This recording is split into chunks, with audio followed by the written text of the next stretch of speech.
Simpsy, Simpsy. Hey guys, here we go. We got more short stories with kitties.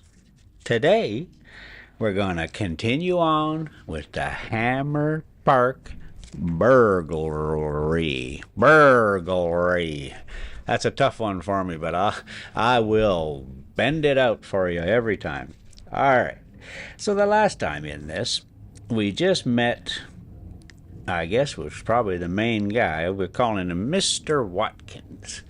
Seems he's a bit of an unsavory fellow. He's kind of a criminal, and he's making like he's an artist, and he's casing out this wedding. He wants to steal the presents from the wedding.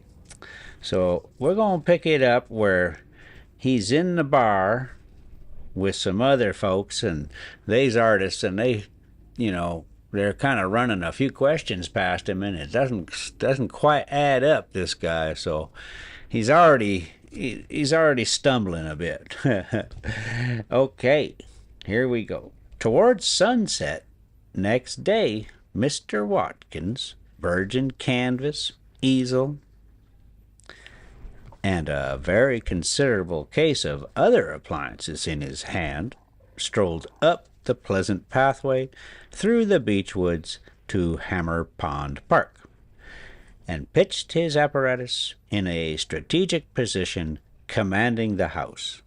Here he was observed by Mr. Raphael Sant, who was returning across the park from a study of the chalk pits. His curiosity having been fired by person's account of the new arrival, he turned aside with the idea of discussing nocturnal art. Mr. Watkins was apparently unaware of his approach. A friendly conversation with Lady Hammerpond's butler had just terminated, and that individual, surrounded by the 3 pet dogs, which it was his duty to take for an airing after dinner had been served, was receding in the distance. Mr. Watkins was mixing color with an air of great industry. Sant, approaching more nearly, was surprised to see the color in question was as harsh and brilliant an emerald green as it is possible to imagine. Having cultivated an extreme sensibility to color from his earliest years, he drew the air in sharply between his teeth at the very first glimpse of this brew. Mr. Watkins turned around. He looked annoyed. "What on earth are you going to do with that beastly green?" said Sant. Mr. Watkins, realizing that his zeal to appear busy in the eyes of the butler had evidently betrayed him into some technical error. He looked at Sant and hesitated. Hang on, let's take a look and see what's going on. I hear them kitties going nuts. I think that's Creamsicle, and he's one of the pips. Well, there was a bunch of them. There was Gladys and the pips there, and Creamsicle's the only one left. And Creamsicle recently got a clipped ear and lost his fun balls there. So we'll see him in coming up videos, and he looks a little different, but he still does his thing. Oh yeah, there's little Oatsy. Now, no. Well, you know what? It's a cat. I don't even know which one it is. It'll be a different one tomorrow, or later on even. All right, let's get back to the story. So, he's already been tripped up a couple of times now because he doesn't appear to know what he's doing with painting, and that's who he's claiming to be, some kind of an artist there. So here we go. "Pardon my rudeness," said Sant, "but really, that green is altogether too amazing. It came as a shock. What do you mean to do with it? Mr. Watkins was collecting his resources. Nothing could save the situation but decision. "If you come here interrupting my work," he said, "I'm a-goin' to paint your face with it."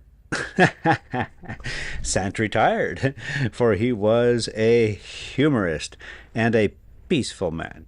Going down the hill, he met Porson and Wainwright. "Either that man is a genius or he is a dangerous lunatic." Brightened by the pleasant anticipation of a cheerful affray round an easel in the gloaming and the shedding of much green paint. Okay. You know what? I gotta read that again because that made no damn sense. "Either the man is a genius or he's a dangerous lunatic. Just," said he, "just go up and look at his green." And he continued his way, his countenance brightened by a pleasant anticipation of a cheerful affray round an easel in the gloaming, and the shedding of much green paint. So he's set and he's going, "Hey, go check it out. He'll throw paint at you." But to Pearson, see, sometimes it's Porson, sometimes it's Person. Come on. And Wainwright, Mr. Watkins, was less aggressive, and explained that the green was intended to be the first coating of his picture. It was, he admitted, in response to a remark, an absolutely new method, invented by himself. But subsequently he became more reticent. He explained he was not going to tell every passer-by the secret of his own particular style, and added some scathing remarks upon the meanness of people hanging about to pick up such tricks of the masters as they could, which immediately relieved him of their company. That is the best way to get rid of a snob. Twilight deepened. First one, then another star appeared. The rooks amid the tall trees to the left of the house had long since lapsed into slumberous silence. The house itself lost all the details of its architecture and became a dark gray outline. And then the windows of the salon shone out brightly. The conservatory was lighted up, and here and there a bedroom window burnt yellow. Had anyone approached the easel in the park, it would have been found deserted. One brief, uncivil word in brilliant green sullied the purity of its canvas. Mr. Watkins was busy in the shrubbery with his assistant, who had discreetly joined him from the carriage drive. Mr. Watkins was inclined to be self-congratulatory upon the ingenious device by which he had carried all his apparatus boldly and in the sight of all men right up to the scene of operations. "That's the dressing room," he said to his assistant, "and as soon as the maid takes the candle away and goes down to supper, we'll call in. My, how nice the house do you look." Let me do that. "How nice the house do look, to be sure, against the starlight with all its windows and lights.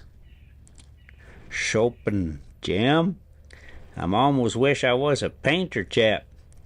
Have you fixed that there wire across the path from the laundry?"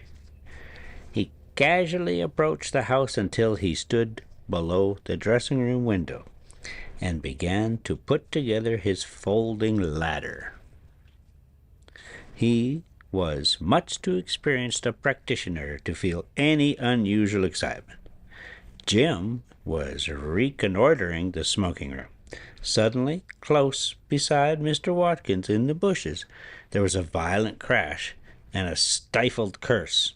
Someone had stumbled over the wire which his assistant had just arranged. He heard feet running on a gravel pathway beyond. Mr. Watkins, like all true artists, was a singularly shy man, and he dropped his folding ladder and began running circumspectly through the shrubbery. He was indistinctively aware of two people hot upon his heels, and he fancied that he distinguished the outline of his assistant in front of him. So they both running through the bushes. Get the hell out of here, we busted. Did you just say my name? All right, let's just put a pin in it right there. And we'll call it good for now. So something's gone wrong. It's probably some of their own guys, you know. All right, let's leave it off right there. Sam C. And then we'll give it to big old Rosie. And we'll just give you a few seconds of big old Rosie. Oh, you go big, Rosie.